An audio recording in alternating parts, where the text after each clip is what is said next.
বরবাদ বরবাদ বরবাদ এই সিনেমাটা যা আসছে 2025-এর রোজার ঈদে, সাকিবিয়ানরা তোমরা ব্রুটালিটি দেখেছো হয়তো বা আগে, তবে আমি এটা বলতে পারি বাংলা সিনেমার ইতিহাসে এরকম ব্রুটালিটি তোমরা দেখোনি।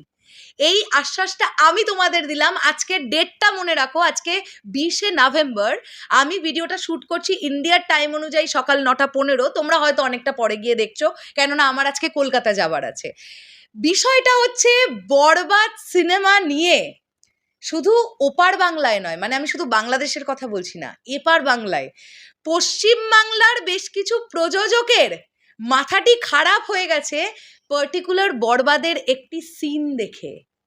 কানাঘুষোতে এরকম শুনতে পাওয়া যাচ্ছে বরবাদ সিনেমার একটি সিন, যেটা টলিউড ইন্ডাস্ট্রিরও ভীষণ উপর মহলের যারা প্রযোজনা সংস্থা আছেন, যে সকল প্রযোজকেরা আছেন, তাদের দু একজনের মধ্যে বরবাদের একটি ছোট্ট সিন সার্কুলেট হয়েছে হোয়াটসঅ্যাপের মারফত, এবং সেই সিনটা দেখার পরে তাদের বক্তব্য হচ্ছে, ভাই এটা কি হচ্ছে, মানে এটা কি বাংলা সিনেমা?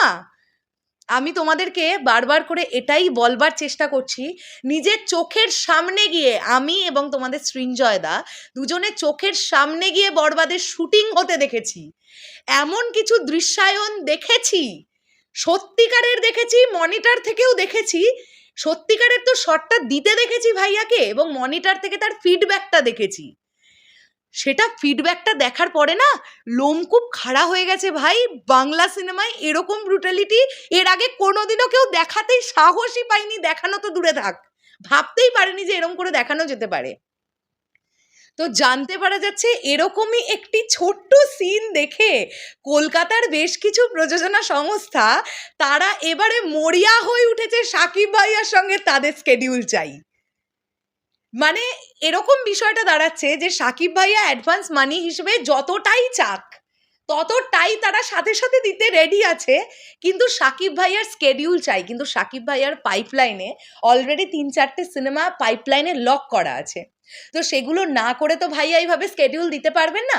তার মধ্যে কিন্তু SVF এর সঙ্গে ছবি আছে, এসকের সঙ্গেও ছবি আছে, এসকে মুভিজের কথা বলছি আমি। SVF এবং এসকে মুভিজ বাদেও বলছি দু একটা প্রযোজনা সংস্থা কলকাতার, যাদের মাথাটা পাগলা হয়ে গেছে বরবাদ কিভাবে নির্মাণ হচ্ছে এইভাবে এটা দেখার পরে, এবং তারাও ইচ্ছা প্রকাশ করেছে যে ভাই আমরাও বিগ বাজেটের ছবি বানাবো।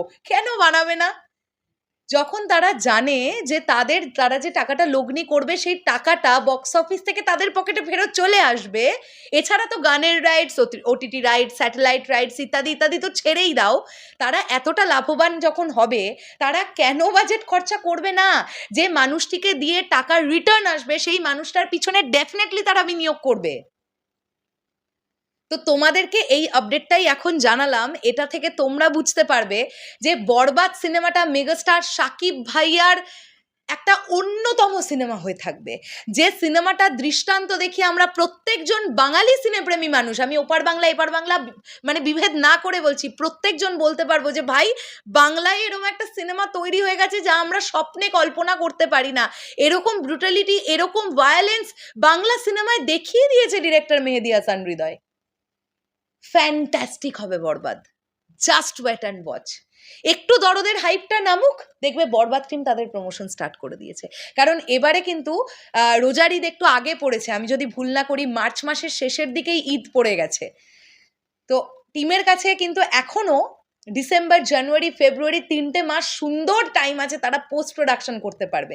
ডিসেম্বরের 10 তারিখের মধ্যে হয়তো বা ক্যামেরা ক্লোজ হবে, ডিসেম্বরের মাঝখান থেকে বা 20 তারিখের আফটার 20th পর থেকে পোস্ট প্রোডাকশন স্টার্ট হবে, অর্থাৎ ডাবিং, তারপরে কালার গ্রেডিং, তারপরে এডিটিং, তারপরে সমস্ত কিছু যা যা হয় এগুলো সমস্ত কমপ্লিট হবে, আর তার সাথে সাথে দেখবে ফার্স্ট লুক চলে আসবে।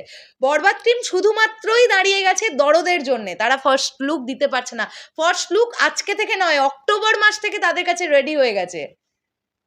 আমরা ওয়েট করব, কেননা এখন মেগাস্টারের দরদ চলছে, তো আমরা দরদে বুধ হয়ে আছি এখন, এরপরে আমরা বরবাদ হয়ে যাব। শেষ করলাম ভিডিওটা, আসছি আবার খুব শিগগিরই নতুন কোনো ভিডিও নিয়ে, জাস্ট ওয়েট অ্যান্ড ওয়াচ।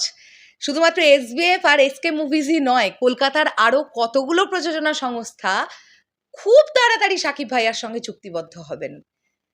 এটা এখন আমরা দেখার জন্য ওয়েট করছি। আর এটা যেদিন হবে সেদিন শরৎ মিউজিক বেঞ্চেস টিমের জিত হবে, জয় হবে। যারা একদিন বলেছিলিস আমাদের যে ইন্ডিয়াতে বসে বাংলাদেশের দালালি করিস, তোরাও বলতে বাধ্য হবি যে ইন্ডিয়ান প্রডিউসাররা, টলিউড কলকাতার প্রডিউসার্সরা বাংলাদেশের মেগাস্টারকে নিয়ে লাফালাফি করে, কারণ তিনি মানি ব্যাক গ্যারেন্টিটা দিতে পারেন। সেই দিন তোরা বলবি। শেষ করলাম ভিডিওটা, আসছি আবার খুব শিগগিরই নতুন কোনো ভিডিও নিয়ে। তাহলে এখনের জন্যে টাটা।